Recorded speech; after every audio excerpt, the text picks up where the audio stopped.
channel. Jana is here, and today I have a special guest. It is Steve, and he is CEO of Yield Notes. Hi, Steve. How are you? Hello. Thanks for having me. Nice meeting you, Jana. Thank you Thanks for for having coming me in the and channel. spending some time with us. Today I'm going to have Sure. some questions for you. And so just want to remind my viewers that Yield Notes, I spoke about it a few days ago and introduce you guys this project and the possibility of earning some profits. And I tried to explain to you what it is. But that's why I invited Steve today, so he can answer a lot of questions, exactly what it is and how it works. So Steve, I actually know Steve for quite a while, and I know him through Forex, so he's a real person, and he's a very professional, and he's a businessman, and he's always looking for interesting projects and new innovations, absolutely everything. And of course, cryptocurrency, we believe has a really big future, and so that's why Steve now in this new project Yield Notes. Okay, Steve, please tell my viewers just a little bit about your background, so they would know where you come from and how did you get into this field like cryptocurrency and Yield Notes. Okay, first of all, again, thanks for having me. Jana, you know, I have a background as an affiliate marketer, mostly. Like, we started out with running our own Forex offers, so we used to start in the same niche, I assume. Yes. Both, since you are a big Forex aficionado, as I see. And we used to have a very big Forex bot many, many years ago. I think it's about almost 12 years now that we started out with it. It was called Fabtober. I'm pretty sure a few of your subscribers remember that bot because it did start a kind of a EA wave, like Forex Expert Advisor wave back then. And we transitioned then from Forex into sports betting. We have a very big sports betting community called Z-Code System, which is very popular in the US, not so popular in Europe, but we try to go into that market as well a little bit because it only makes sense. It's very highly rated in America and has a lot of good reviews. Maybe you like to review it someday if you have some the right audience. And we are going to move it over to Europe. Like we started with horse racing, with esports. You know, it's a nice community, a really nice community of fans of sports that like to make money with betting. And after that, we also do a little bit of real estate. Like we own a hotel in Austria and a little bit of apartments. We do some Airbnb. We do some Amazon selling. You know, we try to dabble in everything that is make money, build business related because we are always kind of like a restless bunch of people. We really like to work and find all the venues because it's so much fun and it gives purpose to your life, like really always finding new niches and new programs, new opportunities. And okay, I digressed a little bit. Back to the Yield Notes. I have lived on Malta for 3 years and run there a network of Bitcoin ATMs. Like we started out in a very big supermarket mall. We placed a machine there, and through this Bitcoin machine, we had one guy who exchanged always big amounts of Bitcoin. Like he put in a lot of money and got a lot of Bitcoin out. And one day he contacted me, like 2 years ago, and asked if I could give him some discount because the rate of the machine was not pleasing him, so he wanted more discount on the amounts that he exchanged. And this guy was a German called Urs. And little did I know that he would become my future partner in Yield Notes because as we sat down, he mentioned that he was doing masternoding. And I was very curious because it sounded a lot like mining.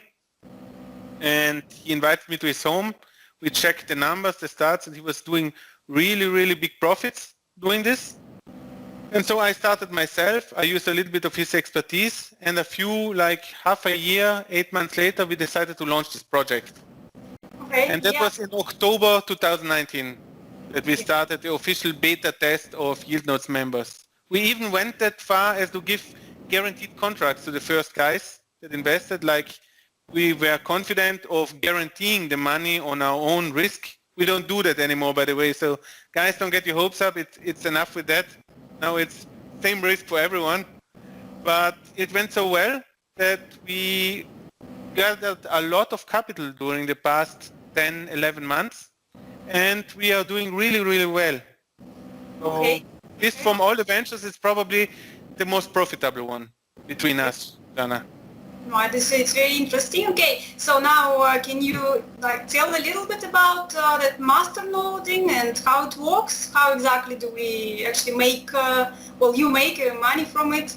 So Gladly. that's So the what important I part. think a lot of you guys are by now knowing what mining is. Like, mining is using specialized hardware. Let's take a prime example, Bitcoin, using expensive hardware that consumes a lot of electricity to mine Bitcoin. Basically, the machine is solving a problem. An algorithm is deciding how hard this problem is, and you need a lot of electricity to solve this artificial mathematical problem to gain Bitcoin. And you get then a certain amount of Bitcoin that is then spread among all the machines that are mining in that pool, and this little reward is then split up, and everyone is getting a little bit of Bitcoin. This costs a lot of electricity, and you always run against time because you need newer and newer machines to be purchased. You always stay ahead of the rat race, I call it, because you need to always stay up to date to mine the latest Bitcoin, else the electricity cost goes over the cost of profit, and then it's a very tiresome affair. The advantages that master noding has compared to this is the machine that you need to purchase or rent, in this case, you rent servers, doesn't need to be very powerful. It consumes very little electricity, and this machine, only as a guarantee, you basically need from this cryptocurrency that you decide to masternode, you need to lock up a certain amount of coins. So basically you set up the machine. In order to participate in this cryptocurrency, you need a given amount of specified amount of coins. Say, for example, in the Sapphire masternodes that we run, which is our model currency, so to speak, you need 200,000 Sapphire. You need to purchase them in the market. You need to configure the server, load these coins onto the server, and the server automatically gets the status masternode. Now with this status, it will get every 24 hours automatically a certain amount of coins. It doesn't matter how powerful the machine is. If you find Sapphire coins in the network, so you get an exact specified amount of coins. So every masternode in this network follows the same rules, and everyone gets the same amount of coins. And through this metric, you can estimate how much money you make very, very clearly, because there are no variables that, can confuse you.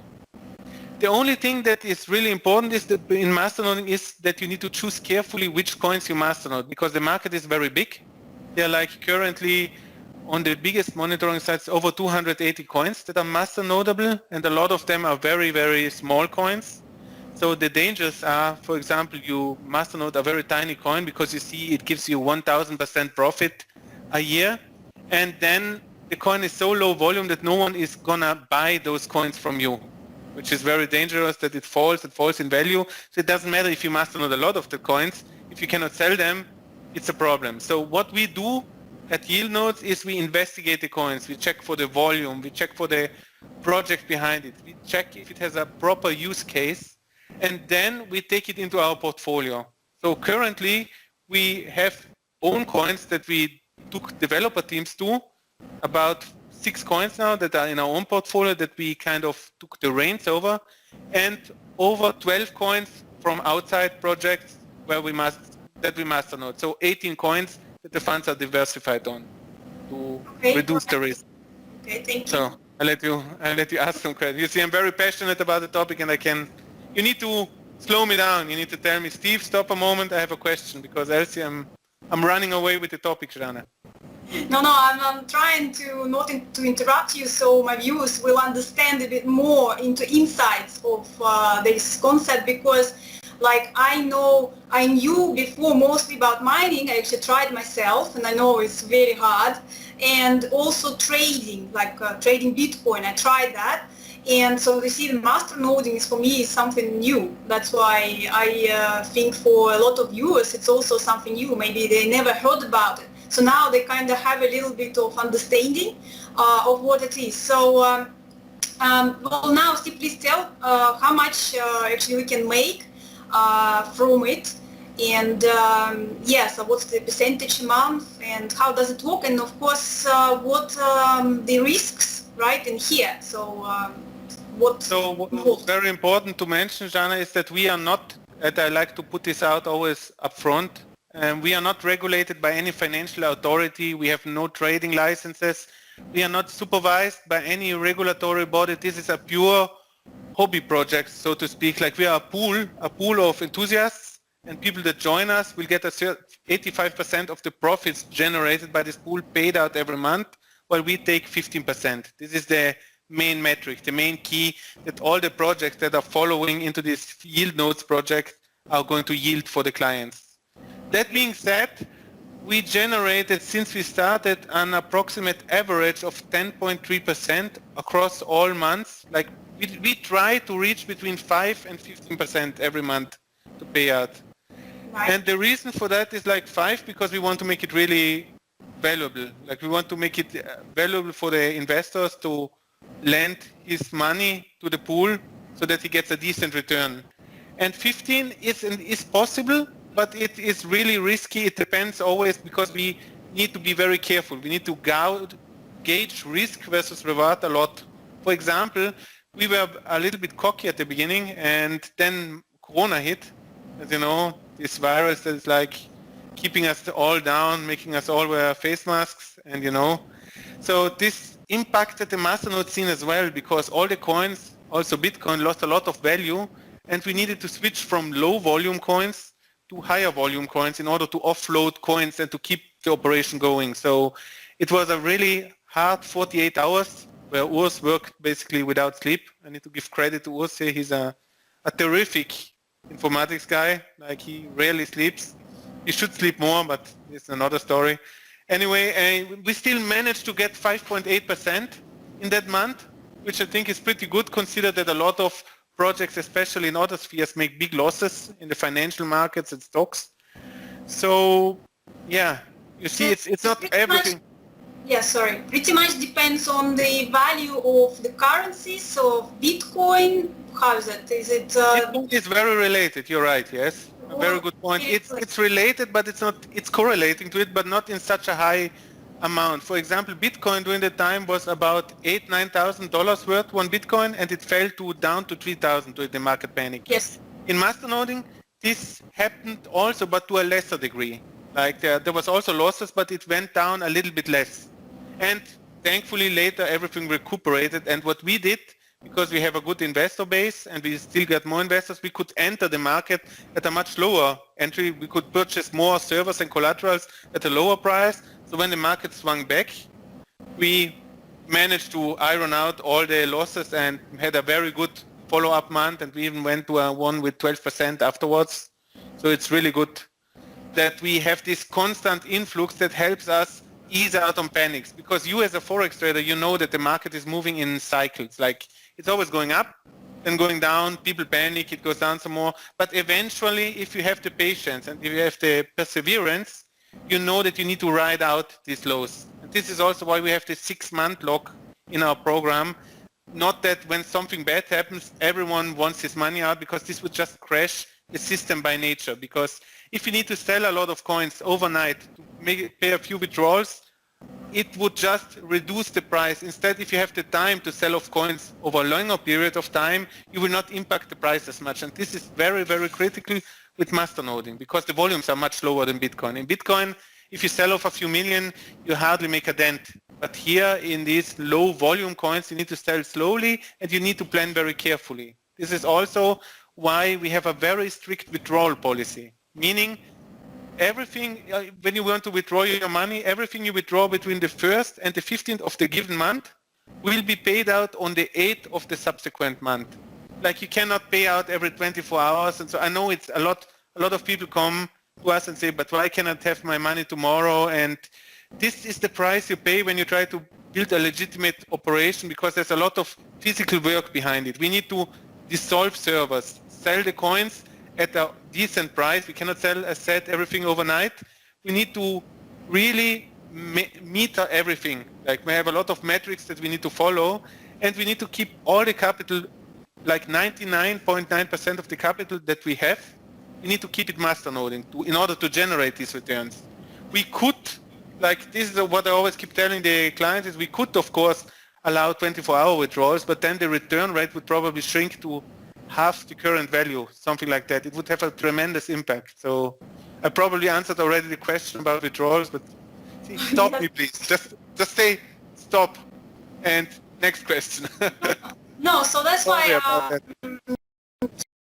here just comes to the point, because the most, I think, important question is the risks always, right? So it's like, let's say we have not very good month, so you pretty much can't lose your deposit, right? If as long as Bitcoin still has value, so the worst month, I presume, can be just when you don't make anything. So you still have a deposit, but no percentage, correct? Is that the worst?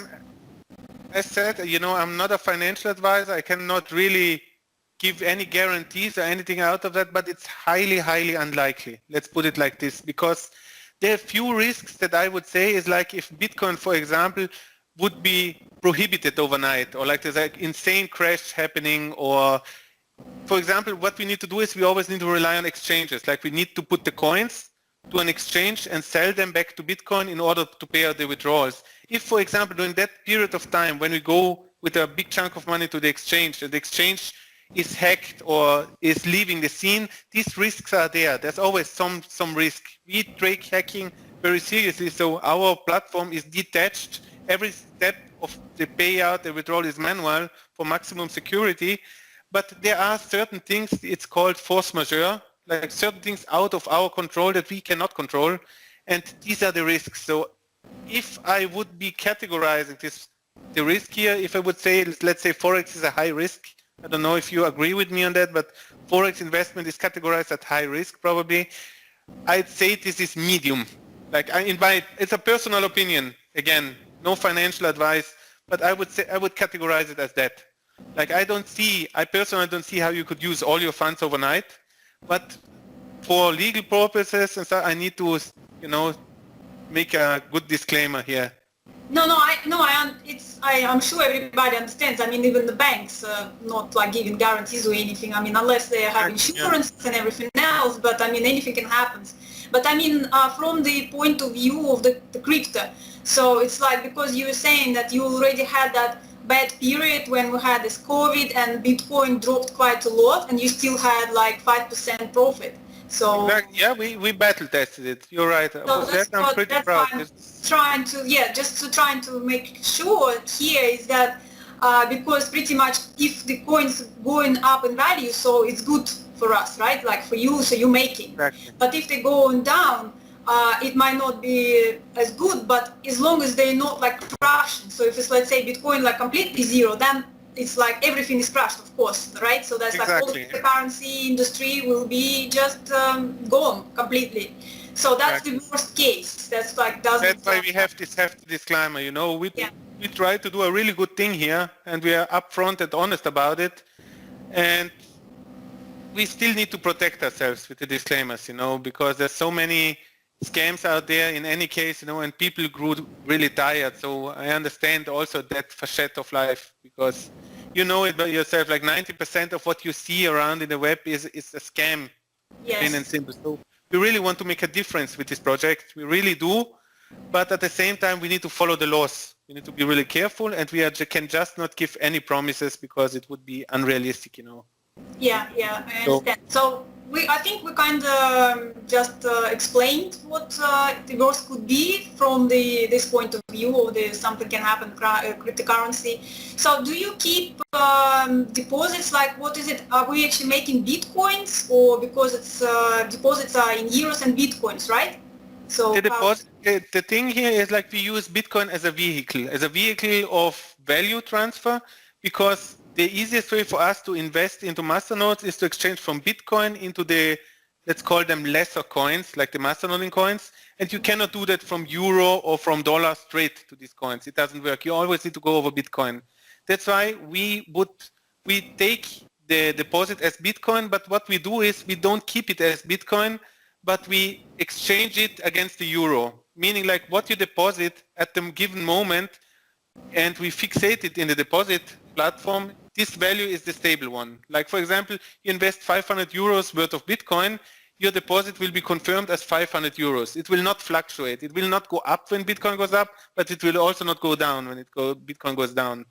This is a lot, some people like that, some people don't. Like the Bitcoin speculators, they would prefer us to be pegged against Bitcoin, but this would be nonsensical for us because we cannot control the Bitcoin value. It would be another gambling factor.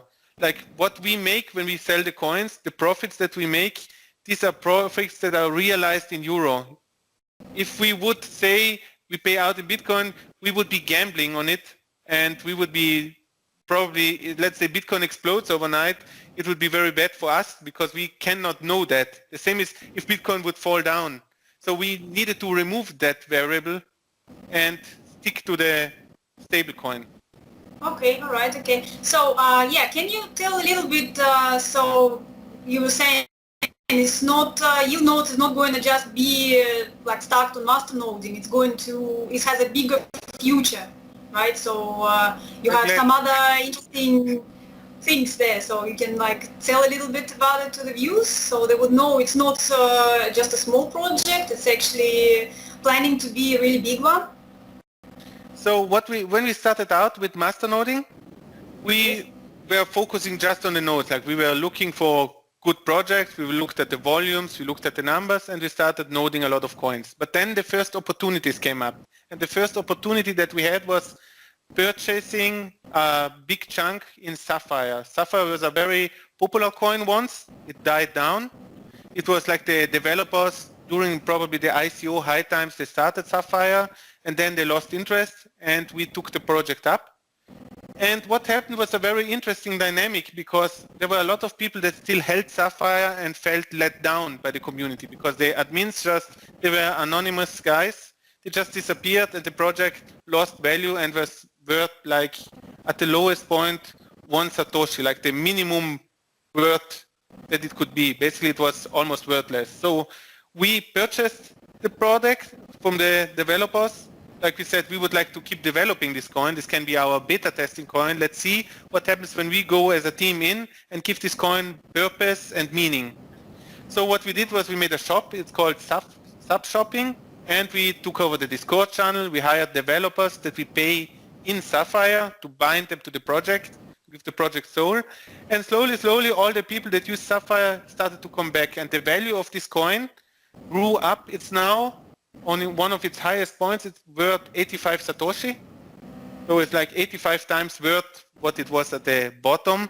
It has a market cap of 2 million almost. So it's pretty, the people like what we do. They all started masternoding. Everyone is lending a hand. It's community building at its core. They're joining us. They say, I would like to do this. Can we use Sapphire? Can we put Sapphire on this exchange and masternode it here? Sapphire will rule the world. Okay, that is a little bit over the top, but you get the meaning. It's like hype and it's enthusiasm from a lot of guys that already thought this coin was worthless. I lost my money. And we thought this is a great experience and a great thing to do. So we started hiring more programmers and taking over other coins and we plan to do that till to a given level till we are like at full capacity. We think about 10 coins on our own hood. This is the maximum that we can manage with teams. And what we do is like we build these coins up. Each of them is masternodable. And we give those coins meaning and purpose by adding projects. So for the next, for example, for the 777 coin, which is a gamble coin, we start building a casino. So it can be used in the casino. It can be gambled. It can be sold, transferred. It can be masternoded for additional profits. So there's an enthusiastic community. Then we have one that we want to use for ecological purposes, clear, ultra clear, that can be used for contracts to reward people that are doing good in the environment, paying out rewards. It's also some use case that we're currently exploring. Then we have one coin that can be half mined and half masternoded. It's an experimental coin. It's a hybrid that will have a different purpose. And currently, like in October, just needed to catch up with the brain. In October, we will meet in Portugal to build a programming team there. And we start off with an energy coin that will be allowing people to charge their electric cars all across Germany. It will be a pilot project. We will install cameras. We will let people see the physicality of the project. They will be able to use the energy coin to purchase and load their cars. So you see, there's a lot going on. We plan very big, and we plan for the long term. So to make masternoding fungible for a long, long time, and not only now masternode coins, and that's it. Yes, so that's what I was. It's not like 1 or 2 years project, right? So it's the plan is to keep going and looking into new opportunities and then get into all of this into this yield nodes project. What I just discussed today with Urs, Jana, that we were sitting down. Basically, we do this for our kids. So we are really going to want to build something that someday our children can take over. So that's really a profitable, long-lasting business out of this. Exactly. We are right now at the beginning of this interesting, exciting project. Okay, so that's why was the other question is because I was like trying to put you into that topic, because masternoding, is it possible it can go a little bit down like the mining? You know, when the mining appeared, everybody just jumped into it. So everybody were interested in mining, and then slowly it started to like come down, right? And so like they say masternode. Not even slowly, you saw that basically the hype was up, everyone was buying graphics cards from NVIDIA and servers, and then everything died, and this was a big hitch up. This was also something Urs got caught in. Urs had in his past a big mining firm in the Ukraine, and this was happening to him. So it was also a blow to him.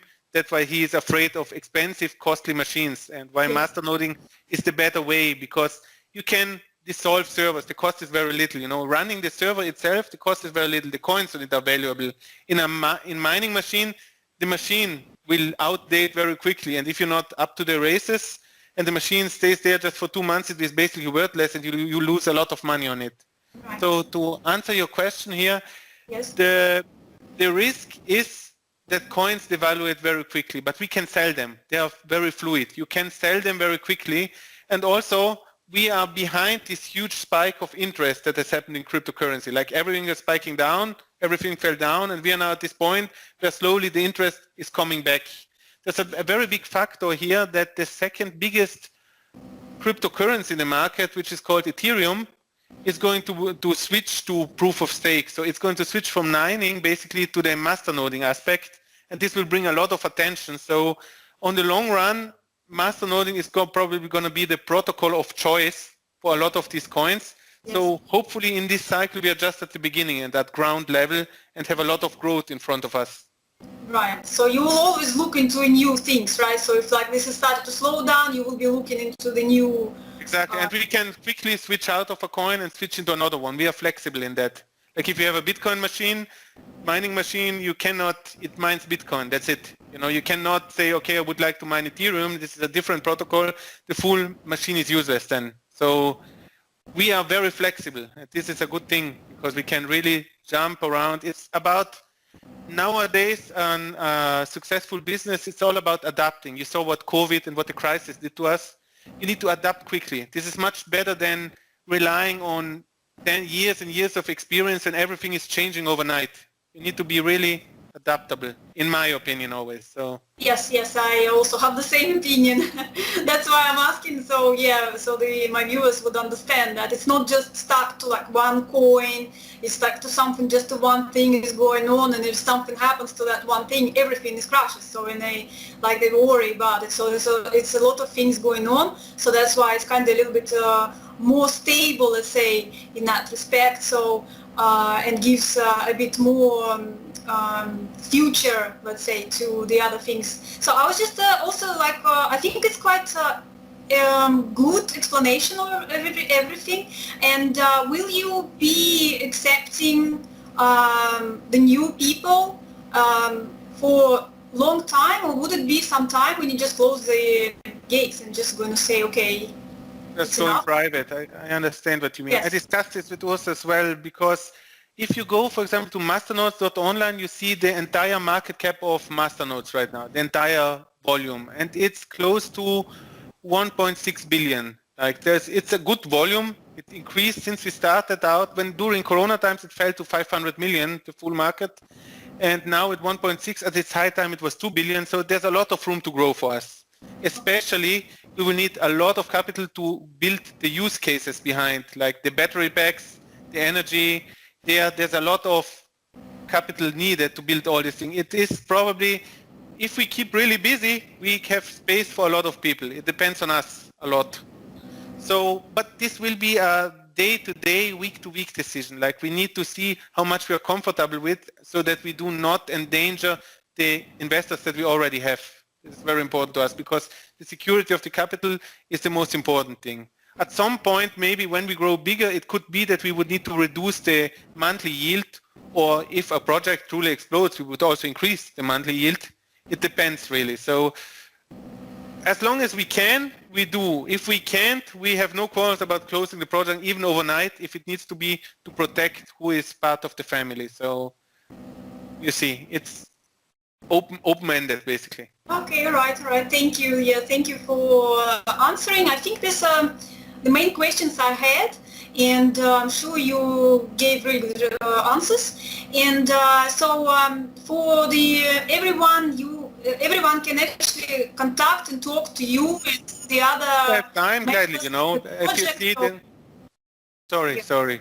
No, it's okay. I just was going to say that if we miss something that someone would want to ask, a specific question or anything interested, so they can always get in touch with any of you guys, right? So you are like on LinkedIn and some other social sites. We're very transparent, yes. All our pages, like, we're very transparent. Also in every email or every communication I send out, there's my private Skype contact.